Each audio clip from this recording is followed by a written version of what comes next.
قالوا يا نوح قد جادلتنا فأكثرت جدالنا فأتنا بما تعدنا إن كنت من الصادقين.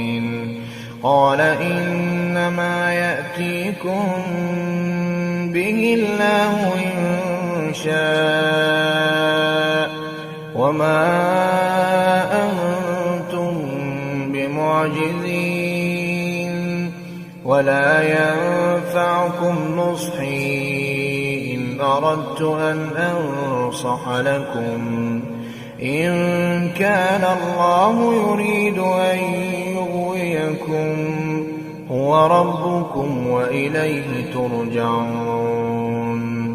أم يقولون افتراه قل إن افتريته فعلي إجرامي وأنا بريء مما تجرمون. وأوحي إلى نوح أنه لن يؤمن من قومك إلا من قد آمن فلا تبتئس بما كانوا يفعلون واصنع الفلك بأعيننا ووحينا ولا تخاطبني في الذين ظلموا إنهم مغرقون.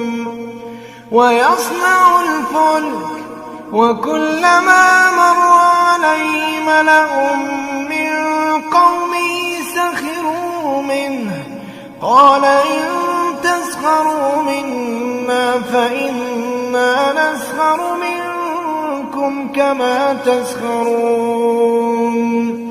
فسوف تعلمون من يأتيه عذاب يخزيه ويحل عليه عذاب مقيم. حتى إذا جاء أمرنا وفارت النور قل نحمل فيها من كل زوجين اثنين وأهلك إلا من سبق عليه القول وما آمن معه إلا قليل. وقال اركبوا فيها بسم الله مجريها ومرساها إن ربي لغفور رحيم. وهي تجري بهم في موج كالجبال ونادى نوح ابنه وكان في معزل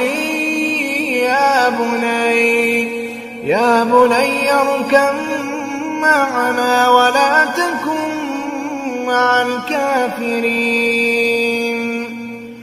قال سآوي إلى جبل يعصمني من الماء قال لا عاصم اليوم من أمر الله إلا من رحم وحال بينهما الموج فكان من المغرقين. وقيل يا أرض ابلعي ماءك ويا سماء أقلعي وغيض الماء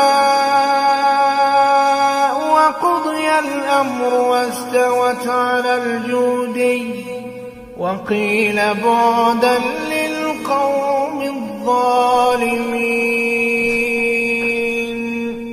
ونادى نوح ربه فقال رب إن ابني من أهلي وإن وعدك الحق وأنت أحكم الحاكمين.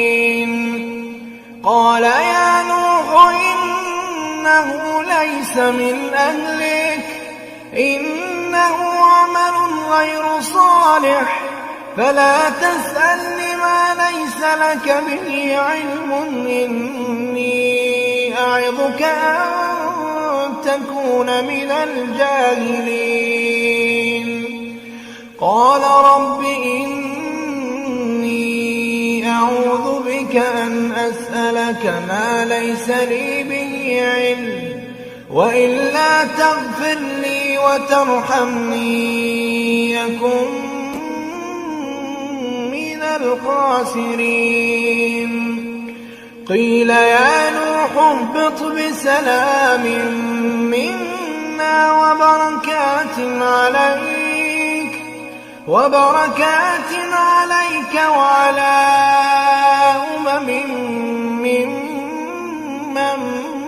معك وأمم سنمتعهم ثم يمسهم منا عذاب أليم تلك من أنباء الغيب نوحيها إليك ما كنت تعلمها أنت ولا قومك من قبل هذا فاصبر إن العاقبة للمتقين